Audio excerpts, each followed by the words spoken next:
हम हजरत आदम अलैहिस्सलाम के बारे में आपसे चंद सवालात करेंगे और हर एक का जवाब देने के लिए आपके पास 60 सेकंड है। क्या आप तैयार हैं? क्या हजरत आदम और हव्वा अलैहिस्सलाम के बच्चों ने आपस में शादी की? क्या ये गुनाह नहीं है? अगर हजरत आदम अलैहिस्सलाम वो गुनाह ना करते तो हम अब भी जन्नत में होते और जन्नती जिंदगी गुजार रहे होते। तो इस पूरे मामले में हमारी क्या गलती है? हजरत आदम अलैहिस्सलाम का कद कितना था? हदीस के अल्फाज हमें बताते हैं कि वो लंबे थे, लेकिन खुदाइयों से पता चलता है कि ऐसा नहीं था। ये कैसे हो सकता है? क्या हजरत आदम और हव्वा अलैहिस्सलाम के बच्चों की शादी अपने बहन भाइयों से हुई? क्या ये गुनाह नहीं है? अच्छा, सबसे पहले हमें ये हकीकत तस्लीम करनी होगी, क्या किसी चीज के जायज या गुनाह होने का तायुन अल्लाह नहीं करता? हाँ, अल्लाह ही तायुन करता है। किसी चीज के अच्छे या बुरे होने का तायुन अल्लाह करता है। मसलन शराब पीना गुनाह है, ठीक, ये बुरी और नामुनासिब चीज है। क्यों? क्योंकि अल्लाह ने इसे बुरा और नामुनासिब कहा है। हम दुम्बे की चर्बी को पाक और हलाल समझते हैं, लेकिन हजरत मूसा अलैहिस्सलाम के जमाने में इसे हराम समझा जाता था। यानी अल्लाह ही हालात और जमानों के लिहाज से चीजों के जायज या नाजायज होने का तायुन कर सकता है। लिहाजा बिल्कुल इसी तरह अल्लाह ने हमारे माँ और बाप हजरत आदम और हव्वा अलैहिस्सलाम के जमाने में इब्तिदाई इंसानों के लिए कुछ मखसूस कवानीन रखे थे। हमारी माँ बीबी हव्वा के हर बार जुड़वा बच्चे पैदा होते थे और एक हमल के जुड़वा बच्चे दूसरे हमल के जुड़वा बच्चों से शादी करते थे, ताकि हर बच्चा सबसे दूर का रिश्ता रखने वाले से शादी करे। अब जाहिर है उस वक्त ज्यादा इंसान आबाद नहीं थे, लिहाजा सबसे दूर का रिश्ता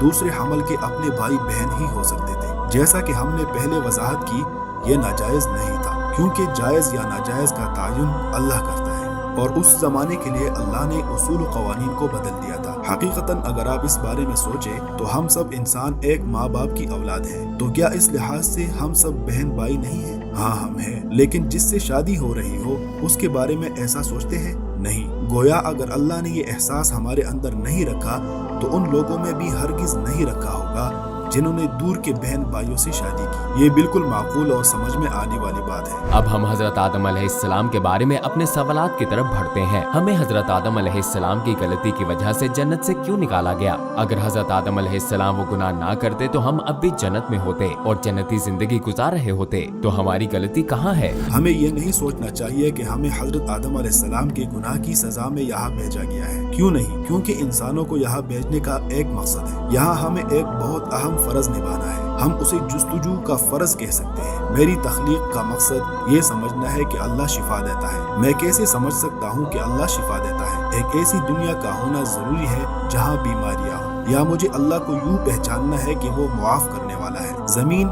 जैसी जगह का होना जरूरी है जहाँ गुनाह कसरत से होते हो। इंसान अखलाकियात की बुलंदी पर कैसे पहुँच सकता है? शैतान और अपने नफ्स का मुकाबला करके। लिहाजा जमीन जैसी एक जगह का होना लाजमी है। आइए सूरतुल बकरा आयत नंबर 30 देखते हैं। अल्लाह ताला फरिश्तों से फरमाता है, मैं जमीन में एक नायब यानी खलीफा बनाने वाला हूँ। लिहाजा अल्लाह ने हजरत आदम अलैहिस्सलाम की तख्लीक से पहले ही ये फरमा दिया था कि इन्हें दुनिया में भेजा जाएगा। वो फरमाता है कि इसीलिए हमने उन्हें तख्लीक किया। तो फिर ममनुआ फल खाने की क्या अहमियत है? ये सिर्फ जवाज और सबके लिए मिसाल है ताकि हम उसका मफहूम समझकर सबक हासिल करें। किस किस्म का सबक? इस मिसाल से हम समझते हैं कि शैतान हमारा सबसे खतरनाक मुखालिफ और दुश्मन है, और इससे ये भी वाज़ेह होता है कि अल्लाह तौबा करने वालों को माफ कर देगा। लिहाजा हम कह सकते हैं कि बुनियादी तौर पर फल खाने का वाकया सिर्फ एक सबब है। ठीक है, तो फिर इतने सारे लोग, इतनी मुख्तलिफ नस्लें जिनकी जिस्मानी खसूसियात भी एक दूसरे से मुख्तलिफ हैं, किसी एक फर्द यानी हजरत आदम अलैहिस्सलाम से पैदा हुए, ऐसा कैसे हुआ? जरा सोचें, क्या अल्लाह एक ही मिट्टी से हजारों मुख्तलिफ पौधे और हजारों मुख्तलिफ फल पैदा नहीं करता? वो पैदा करता है। उन सब का रंग, खुशबू और बनावट मुख्तलिफ होती है। क्या वो हजारों फूल और पौधे पैदा नहीं करता? करता है। लिहाजा अगर अल्लाह एक ही मिट्टी से हजारों फल, सब्जियां और फूल पैदा कर सकता है तो हमें इस पर हैरत नहीं होनी चाहिए कि उसने हजारों मुख्तलिफ किस्म के लोग उस पहले इंसान से पैदा किए जिसे मिट्टी से बनाया गया था। दरअसल बायोलॉजी का इल्म रखने वाला कोई भी शख्स समझ लेगा कि ये बिल्कुल माकूल बात है। ऐसा क्यों? क्योंकि बायोलॉजी की साइंस हमें बताती है कि जीन्स में गालिब और मगलूब दोनों तरह की खसूसियात होती हैं, जो माँ और बाप से नस्लों के जरिए मुंतकिल होती है, और ये अमल मुस्तकबिल की नस्लों में हयातियाती तजाद पैदा करता है, और यूँ अल्लाह इंसानों को पैदा फरमाता है। ये बात भी मुमकिन है कि अल्लाह ने हजरत आदम अलैहिस्सलाम के जीनियाती नक्शे में आज नजर आने वाले तमाम किस्म के इंसानों का बीज बो दिया हो और तमाम किस्म के मुख्तलिफ इंसान उसी से पैदा हुए हो। हजरत आदम अलैहिस्सलाम का कद कितना था? हदीस के अल्फाज के मुताबिक वो लंबे थे, लेकिन खुदाइयों से पता चलता है कि ऐसा नहीं था। ये कैसे हो सकता है?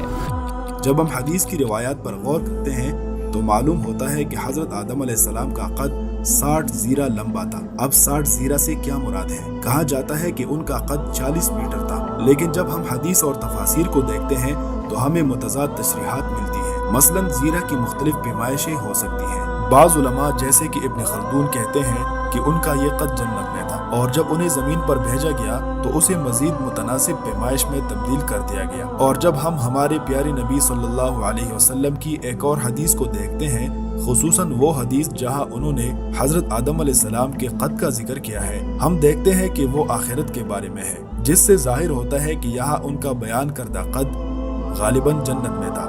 लिहाजा जब हम तफासिर देखते हैं तो हमें बहुत सी मुतज़ाद तशरीहात मिलती हैं। इब्न खल्दून के मुताबिक जन्नत में उनका कद 40 मीटर था। ये कहा जाता है कि फरिश्तों ने हजरत आदम अलैहिस्सलाम को सजदा किया था और शैतान ने नहीं किया।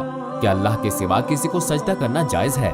यहाँ हमें जिस लफ्ज पर गौर करना है वो है सजदा, जिसका मतलब इबादत के लिए सजदा करना नहीं है। हमें ये बात वाज़ेह होनी चाहिए। और फिर जब अल्लाह ही सजदा करने का हुक्म दे तो फितरी तौर पर इसमें कोई गुनाह नहीं होगा, नहीं वो इबादत की गरज से किया गया था। चलो एक लम्हे के लिए सोचते हैं, क्या हम काबा के आगे सजदा नहीं करते? हाँ बिल्कुल। क्या इसका ये मतलब है कि हम काबा की इबादत करते हैं? नहीं, बिल्कुल नहीं। ये सिर्फ क़िबले की सिमत बताता है। ये भी वही चीज है। दरहकीकत फरिश्तों का हजरत आदम अलैहिस्सलाम को सजदा करना उनकी इबादत की गरज से नहीं था।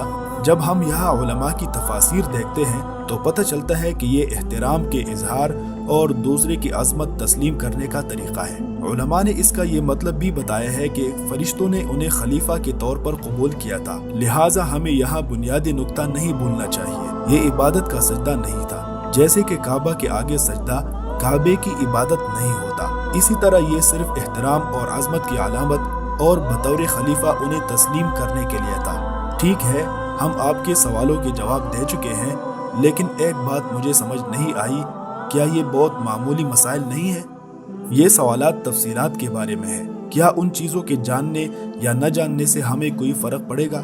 ये हमारे बुनियादी मसाइल नहीं होने चाहिए। हमें अल्लाह को पाने, उसकी जुस्तजू के बारे में सोचना चाहिए और सोचना चाहिए मुझे क्यों तख्लीक किया गया, मेरा फ़र्ज क्या है। लिहाजा यही बुनियादी मसाइल है। सच्चाइयाँ और सबूत मौजूद है, हमें उन पर गौर करना चाहिए। लेकिन जब हम अपने भाइयों के इन सवालात को देखते हैं तो पता चलता है उनकी तवज्जो ऐसे मसाइल पर नहीं है। मसलन मुमकिन है उन्हें नमाज की तफसीरात का इल्म न हो, या मुमकिन है उनके पास जुजियात बहुत हो लेकिन नमाज न पढ़ते हो। मेरे ख्याल में हमें खुद से ये पूछना चाहिए, मैंने इस इल्म से क्या हासिल किया? ठीक है, मैंने इससे क्या फ़ायदा पाया? बाज़ औक़ात मुल्हिदीन भी ऐसे सवालात करते हैं, मसलन उनका कद कितना था या उन्होंने कौन सा पल खाया था। ये मसाइल अल्लाह के वजूद से मुताल्लिक़ नहीं है, ये जुजियात है। और दरहकीकत कुरान पाक ने ये जुजियात नहीं बताई, जैसे कि वो पल कौन सा था। जुजियात नहीं बताई गई, लिहाजा यकीनन ये ज़्यादा अहम मसला नहीं है। हमें सिर्फ उसके मफ़हूम पर तवज्जो रखनी चाहिए। हम इस तरीके से इल्म को जज़ब कर सकते हैं।